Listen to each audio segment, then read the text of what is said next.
அதிமுக பாஜக கூட்டணி அமைந்ததும் திமுகவுக்கு பயம் வந்துவிட்டது என்று அதிமுக பொதுச் செயலாளர் எடப்பாடி பழனிசாமி விமர்சித்துள்ளார். மக்களை காப்போம், தமிழகத்தை மீட்போம் எழுச்சி பயணத்தின் 3வது கட்டத்தை தொடங்கிய அதிமுக பொதுச் செயலாளர் எடப்பாடி பழனிசாமி இன்று வேப்பனஹள்ளி, தளி மற்றும் ஓசூர் சட்டமன்ற தொகுதிகளில் மக்களை சந்தித்தார்.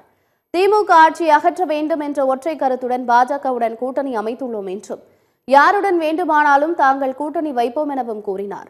அதிமுக மக்கள் கட்சி, உங்கள் கட்சி, மக்கள் என்ன ஓட்டத்துக்கு ஏற்றவாறு அதிமுக ஆட்சி புரியும் என்றும் அவர் கூறினார். மத்திய அரசுடன் முதலமைச்சர் இணக்கமாக இல்லாததால் தான் பல்வேறு திட்டங்கள் நிறைவேற்றப்படாமல் உள்ளதாக குற்றம் சாட்டினார். மலர் உற்பத்தி செய்யும் விவசாயிகளுக்கு அதிமுக ஆட்சியில் மானியம் வழங்கியதை திமுக அரசு நிறுத்திவிட்டது என்றும் குற்றம் சாட்டினார்.